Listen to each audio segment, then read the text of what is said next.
Betrayed by my sister and fiancé on my wedding day. Months later, he called me crying, but I was the one who got the last word. Okay, here's my story about the wedding that never happened. It's the kind of thing you read about online and think, nah, that couldn't actually happen. But it did, to me. And truthfully, I still can't believe it. So let's go back a little bit. I'd been with Ethan since we were teenagers, and we'd been sweethearts in high school, college, and beyond. He was my first serious relationship, and for years, we were the pair that everyone envied. Or so I thought. We got engaged at 22 and expected to marry by 24. I assumed I knew him inside and out. We discussed everything, including future goals, travel fantasies, and baby names.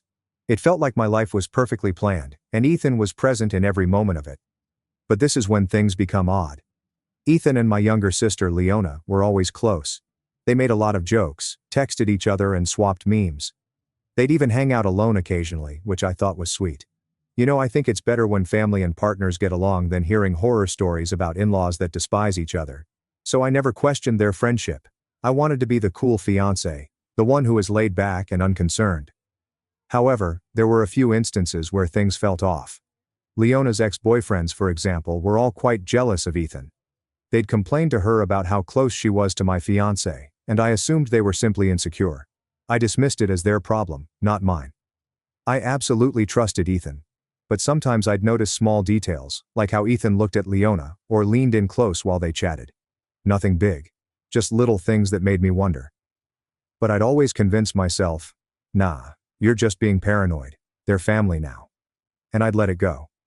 Fast forward to the big wedding day, which was intended to mark the beginning of my new life. The day when everything finally came together.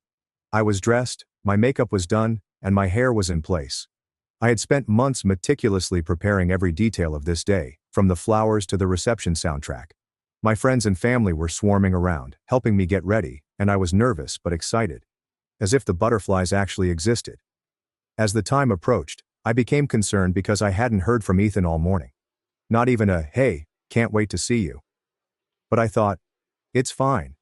He's probably just as nervous as I am. Maybe he's running around doing last-minute stuff. I wanted everything to be perfect, so I brushed it aside and kept getting ready. Finally, the time arrived. I was supposed to be walking down the aisle in 10 minutes. 10 minutes later, I was standing in the rear area of the venue with my father, waiting for Ethan. I kept my phone on hand in case he texted or whatever. My father was talking, but I was hardly paying attention, staring at the door, waiting for Ethan to stroll in with that grin he always had. But then 10 minutes stretched into 15, then 20. At 25 minutes, my stomach began to flip. The coordinator came over and asked if we could postpone the ceremony. I began to panic a little. I asked if someone could check on Ethan, but they stated they couldn't find him. That's when things turned weird. I took out my phone and tried to call him directly to voicemail. Maybe his phone died. I tried the same thing again. Then I attempted to approach him on social media, and I discovered that he had blocked me on everything. My heart sank. I remember standing there, phone in hand, not really absorbing what was going on. For example, how would your fiancé obstruct you on your wedding day? In seconds, I went from bewildered to indignant to completely afraid. I mean, this was Ethan, my Ethan, the guy I had planned my entire life with. What was happening? I must have called him a dozen times hoping that it was a terrible mistake or a cruel joke. But no. Nothing. Just silence. My mother came over, anxious, and asked what was wrong, but I couldn't explain it to her. How can you tell your mother that your fiancé has abandoned you on your wedding day? Finally, my cousin Alan grabbed me aside. He gazed at me with pity in his eyes, as if he knew something horrible. That's when he told me he overheard some of the visitors discussing. Someone apparently witnessed Ethan and Leona leaving the venue early that morning. They were observed getting into his car together, laughing as if they had no worries in the world. I could not believe it. My own sister. I kept thinking there was no way. Not Leona. She would never do that to me. But the small stares, the hidden jokes, and the fact that she'd always been right there, just a little too close, started to make sense. I felt nauseous. Specifically physically sick. The room was whirling, and it took everything I had not to lose my cool in front of everyone. I stumbled out of the rear room, half walking and half sprinting. I just needed to get some air and get away from everyone. I did not want to trust what I had just heard. Part of me wondered whether it was all a misunderstanding and that they'd return and everything would be okay. But deep down, I knew. Ethan and Leona had planned it. They'd left me here, dressed and waiting, surrounded by friends and family, ready to run away together. I must have sat outdoors for hours, staring at my phone, hoping for a miracle text or some explanation. But there was nothing. Just silence. I watched as guests left, offering me pity looks, awkward hugs, and "I'm so sorry" glances.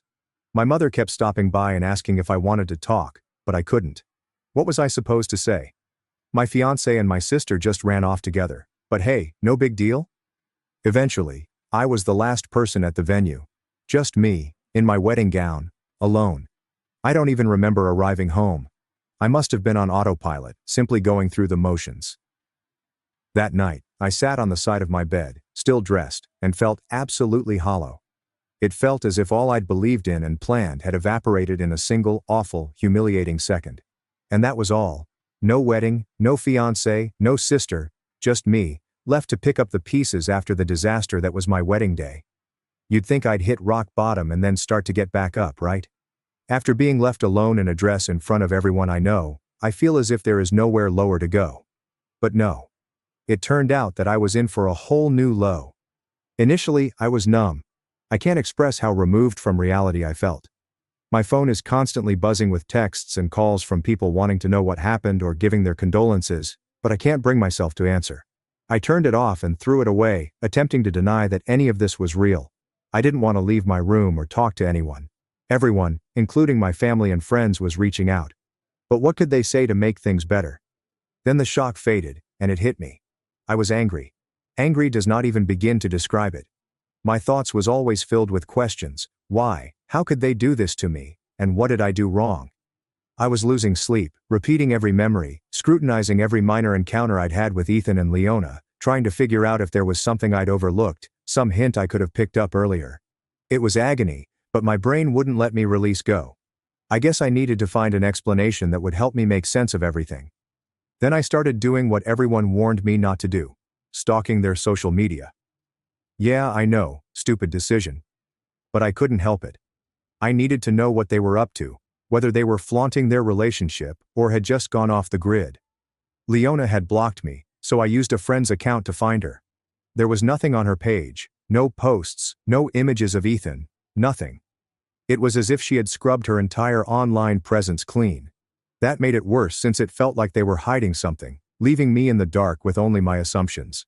I eventually reached a bizarre point where I wasn't just angry, but also embarrassed. I kept revisiting the wedding day, remembering how I'd sat there waiting like an idiot, completely unaware of what was going on. I could not get over the embarrassment of it all. People had flown in, dressed up, and invested their time and money to be there. And for what? For me to be humiliated in front of everybody. At some time, I realized I needed help. I was barely eating, didn't sleep, and felt like a shell of myself. A friend offered therapy, and at first I laughed it off. I didn't think speaking with someone would make a difference. It wasn't going to instantly restore my former life. But she persuaded me to attempt one session simply to get everything off my chest. That first session, I had no idea where to begin. I sat there for almost 10 minutes, staring at the wall and trying to figure out how to explain this disaster. When I finally opened up, it all came rushing out: betrayal, fury, shame, everything. For the first time, someone listened. Listen without pity or judgment. I wouldn't say it fixed me, but it felt like I was releasing some of the weight I'd been carrying. I gradually began to seek out modest methods to repair myself. I resumed activities that had been put on hold throughout the wedding planning process, like joining a book club, attending a few local meetups, and attempting to reconnect with friends who had fallen by the wayside. I also started jogging in the mornings to clear my mind and begin each day with a new perspective. But mending was not a linear process in which I felt better each day. Some days I would feel fine, nearly normal. On other days, the reality of it all would hit me like a truck. I'd consider how I was meant to be a wife by now, possibly even planning a family. And then I'd remember how I'd lost both Ethan and my sister. How do you possibly grieve when you lose both your fiancé and your sister in one move? Then there were the folks surrounding me. Some of my relatives attempted to be sympathetic, but they didn't truly understand. They'd say things like, "You're better off without him," or "You'll find someone else." I knew they were attempting to assist, but it wasn't what I needed to hear. I needed to know why they did this, not be coaxed into moving on as if it was a horrible breakup or something. This wasn't only about losing a boyfriend. This was my entire future, and I had put my trust in two people I felt I could rely on. Throughout everything, my cousin Alan was a big help. He was the one who told me about Ethan and Leona leaving the venue, and he didn't sugarcoat anything. After that, he would let me vent, sit with me when I was having a rough day, and even encourage me to get out and do something enjoyable when I felt like hiding myself in my room. He's a quiet guy who doesn't like to talk about his feelings, yet he knew when I needed someone. I owe him a lot for it. Over time, I stopped checking their social media. I stopped thinking if they were happy together or still together. I thought it was only hurting me, and they didn't deserve to live rent-free in my head anymore. After a few months, I relocated to a new home, apartment, and neighborhood. Just a fresh start without having to remember all of my intentions with Ethan. Moving on wasn't easy, but I felt like I was finally getting somewhere, and I didn't need him or anybody else to do it. I won't lie, part of me still felt like I had lost something significant. I'd lost trust in people. I questioned everyone's intentions, including close friends, and wondered if they too would betray me. It's difficult to overcome that level of paranoia, and I'm still working on it. But I was learning to feel comfortable on my own. I was creating a life that did not involve any of them. And for the first time, it felt liberating, rather than tragic. By the end of the year, I had established my own routine, home, and life. It was not the life I expected, but it was mine. I had found calm in the strange knowledge that things don't always go as planned, but sometimes it's okay.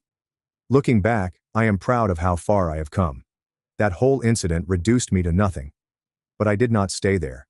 I gradually rebuilt myself till I couldn't identify the person I used to be, which may be for the best. Months after regaining some sense of serenity, I was almost in a rhythm in which I didn't think about Ethan or Leona every day. I was working, seeing friends, going to the gym, and occasionally dating. Life was moving forward, slowly but steadily. Naturally, everything had to be interrupted. And of course, it was done by Ethan himself. One random Tuesday night my phone rang with an unknown number. I almost didn't respond, assuming it was simply another spam call. But something inside me was curious. I picked it up. "Hello?" I said, partially distracted. There was a gap before I heard Ethan's voice on the other end. "Hey, it's me." For a moment, I assumed it was a cruel joke. After all these months my brain struggled to register that I was hearing his voice again. This was the guy who had left me alone in a bridal gown, the guy who had fled with my sister, and now he was acting like it was just a routine catch-up call. My stomach flipped, and all of the rage and hurt I had suppressed began to bubble up. "What do you want, Ethan?" I kept my voice cool, trying not to let him know how his call was reaching me. He sounded strange. His speech sounded harsh, as if he had been crying or hadn't slept in days. "I just wanted to talk. I know this is weird, but I need you to hear me out." My first instinct was to hang up right there. I did not owe him anything. But my curiosity got the best of me, and I figured what could possibly go wrong if I just listened to him. So I remained silent, waiting for him to reveal whatever he had to say. "I'm sorry," he said, hardly a whisper. "I know that doesn't even begin to cover it, but I needed to say it. I've been a mess, trying to figure out how I ended up here. And I finally read all those messages you sent me on our wedding day." I almost laughed. It took him this long to read the texts I wrote in despair, trying to keep him from fleeing away with my sister. I sent him everything I knew about Leona's falsehoods, her divorce, and the pregnancy rumors. He hadn't even bothered to read them before now. "What do you expect me to say, Ethan? You ran off with my sister on the day we were supposed to get married, and now you want to talk?" My voice was shaking and I despised that he still had this impact on me. I know how it sounds. But I was wrong about everything. I should have listened to you. I should have trusted you. I've spent months realizing how big of a mistake I made, and I know it's too late, but I just wanted you to know that I'm sorry. There was a long silence in which I had no idea what to say. He sounded real remorseful, but what changed? My life had been ripped apart, and his sorry was not going to make it better. Part of me wanted to yell at him, but I was too exhausted. So I let him speak. He began ranting about Leona, stating that things had not turned out to be the fairy tale he had hoped for. She'd apparently transformed into someone he scarcely recognized, constantly out with her pals, squandering his money and treating him like a piggy bank rather than a partner. I could sense the sadness in his voice, and it almost felt like justice. However, it did not erase what he had done to me. "You made your bed, Ethan," I finished, cutting him off. "You and Leona both. You hurt me in a way I didn't even know was possible. And now, just because you're unhappy, you want sympathy?" "No. I don't expect you to feel sorry for me. I miss you," he murmured, his voice breaking slightly. That was it for me. I almost laughed again, but this time it was out of aggravation rather than enjoyment. "You miss me? Are you kidding? You threw everything away for my sister, Ethan. Whatever you're feeling right now, it's your problem, not mine." He was silent for a few moments before sighing. "I know I can't make it right. I just needed you to know that I regret it. I was stupid and blind, and I lost the best thing that ever happened to me." I sat there, phone in hand, unsure what to say. On the one hand, I had been waiting months for him to realize he had made a mistake. But now that I had it, it seemed hollow. His remorse did not relieve any of the pain. They did not make me feel better or repair the humiliation I had endured. "Look, Ethan," I began, attempting to maintain my voice. "I've moved on. My life isn't about you anymore, and I don't want to reopen old wounds. Whatever issues you have with Leona, they're yours to deal with. I've got my own life now." He did not argue. I didn't push. He let out a big sigh, as if he knew it was the end. "I understand, I won't bother you again," he said, sounding deflated. With that, he hung up. I just sat there, staring at my phone and trying to digest everything. In some ways, it felt like a satisfying conclusion, but it also brought back memories I thought I had buried. I didn't expect to feel that much after that call. But there I was, overwhelmed by recollections of all the plans we'd made and the betrayal he'd left behind. It was like pulling open a sore that had just healed. But as the days passed, I found I wasn't as bothered by it.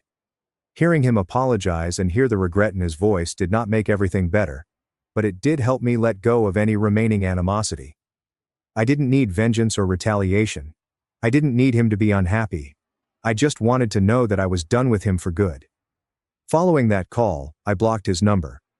I wasn't going to allow him come back into my life whenever he felt like it. I was finally at a point where I felt like I could breathe again, and he was not going to take it away from me. That chapter was closed, locked, and thrown away. Looking back, I realized the call was just what I needed. Not because I wanted him back or his apologies, but because it proved that I had made the right decision in letting him go. I assumed that after Ethan's call I'd finally have some peace, as if it was the last bit of closure I needed. But I didn't anticipate the conflict developing with my family. Of course, it wasn't enough for Ethan to appear out of nowhere. My family had to get engaged too. My mom contacted me the day following Ethan's call. At first it was a basic text. "Hey, we haven't talked in a while. How are you?" Which was far too casual given what had happened. We hadn't been on speaking terms since the wedding debacle. My family attempted to remain neutral throughout it all. But neutral always meant backing Leona up. After everything she had done, they pretended it was just a misunderstanding and asked me to dismiss it. So certainly I had kept my distance. But here's the thing. When my mother messaged me, I still felt a flicker of hope. I assumed she was reaching out to finally realize what I had gone through, to take my side for once. So, like an idiot, I responded. And before I knew it, we were preparing a family meal at my parents' home. I told myself that this could be the moment they realized what I had gone through. I would finally be able to receive the validation I had been seeking for so long. I arrived at their house feeling both nervous and excited. Walking in, I could feel all of my old memories, of joyful family dinners, movie evenings, holidays, and times when I thought we were a strong family. But as soon as I sat down, I sensed something was amiss. My parents were overly stiff. My mother was making small chat, asking about work and my friends, but there was a certain sharpness in her voice that I couldn't ignore. Then without warning, she mentioned Ethan. I felt my stomach drop. She wanted to know why he contacted me and what we discussed. Apparently she had heard from someone, most likely Leona, that we had been in communication. It felt strangely invasive, as if she had the right to know every element of my personal life. "Why does it matter, Mom?" I responded, attempting to maintain my composure. "I haven't been with Ethan in ages. You guys know that." Mother sighed, giving me the same expression Mother used to give me when I got a B on a school test, as if I had disappointed her by not doing exactly what she anticipated. "It just feels like you're stirring up old wounds, you know? You've moved on. Leona has moved on, and so there it was. Leona. Everything always seemed to return to her. Leona had gone on, so I was expected to continue as if I hadn't been the one who had been betrayed. As if I was still clinging on to this for drama or something. I'm not the one who reached out, I responded, trying not to sound angry. Ethan called me out of nowhere. I didn't even want to talk to him. My father cleared his throat, appeared uncomfortable, but jumped in anyway. You know, honey, maybe it's time we all just let this go. Leona's still family, and she's had her own struggles. Can't we all just put this behind us?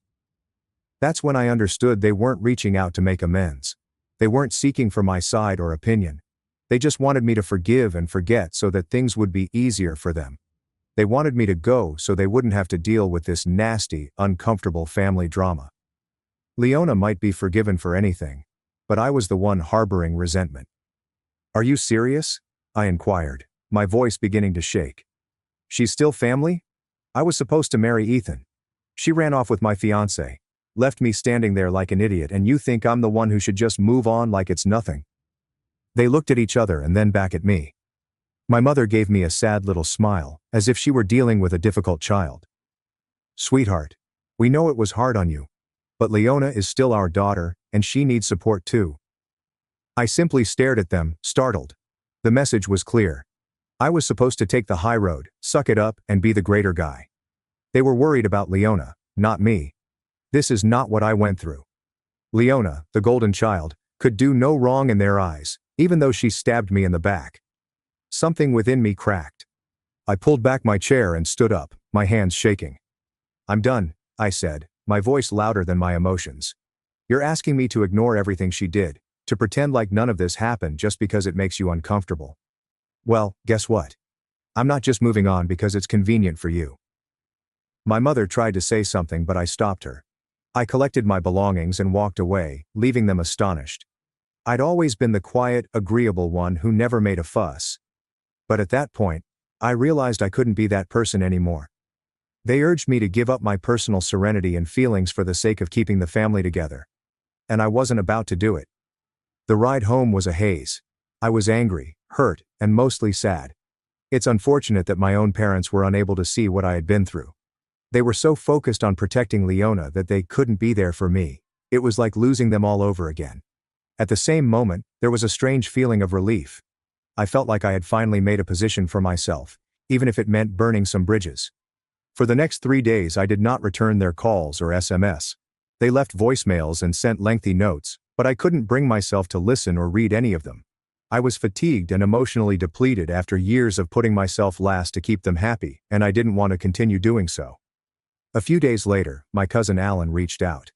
Alan had been my anchor since the wedding debacle, the one family member who didn't put pressure on me to move on or be pleasant. He did not try to lecture me or make excuses for anybody. He was just listening. When I informed him about the family supper, he did not seem startled. If anything, he appeared to be expecting it. They've always had a soft spot for Leona, he admitted, shaking his head. But you don't have to put up with it. You've done enough. Hearing that from someone who knew my situation felt like a lifeline. He reminded me that it was all right to set limits and safeguard my own tranquility. For so long, I'd been striving to make everyone else happy, and now he was giving me permission to finally prioritize myself. And that's when it struck me. I no longer needed their approbation. I didn't need them to understand, apologize, or make things right. I could let go without their consent. For the first time in a long time, I felt in command of my own narrative. So maybe I was addressing the past. But this time, it was on my terms, which was far more restorative than any apology they could have given me. When I thought I'd finally gotten away from all the drama, my phone rang with a message that felt like a blow in the gut. It was from my mother, who had obviously been holding out until now. The message reads, "We've been trying to reach you. It's time to stop avoiding this and come back to your family. Leona is your sister, and families forgive each other. If you can't let this go and make peace with Leona, then maybe you're not interested in being part of this family." I stared at my phone, felt my heart drop. After everything I'd gone through, they were now threatening me, pressuring me to forgive or risk being disowned.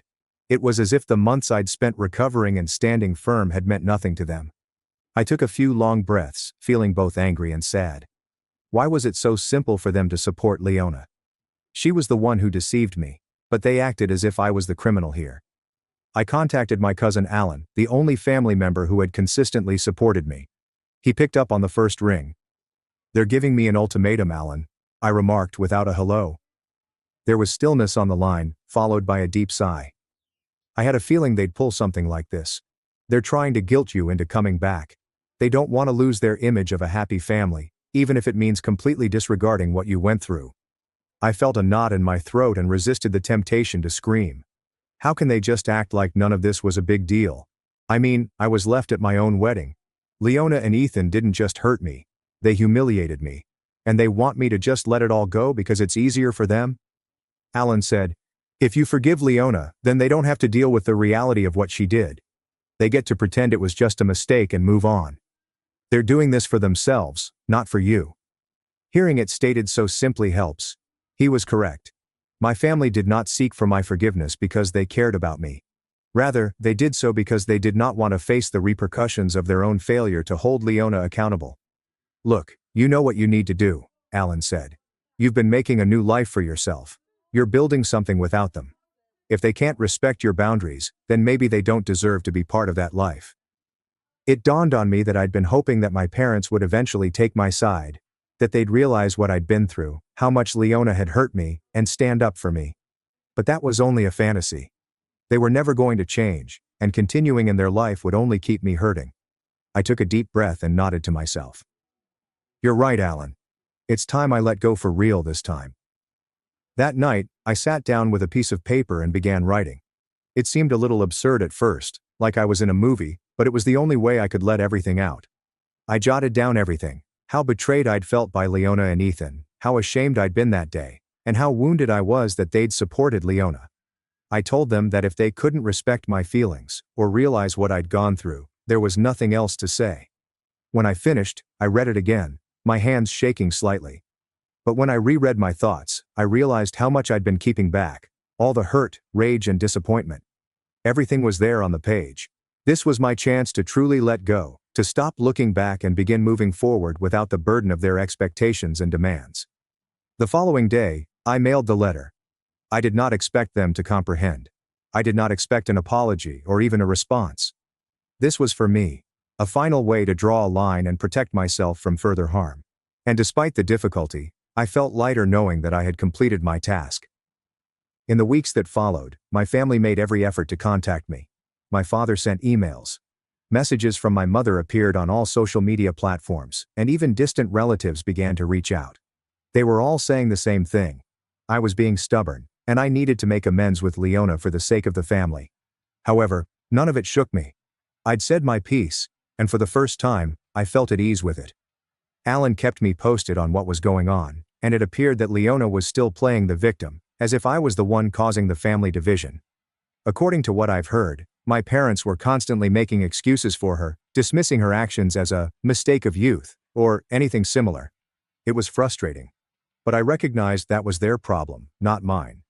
I immersed myself into my new life, focused on what truly brought me joy.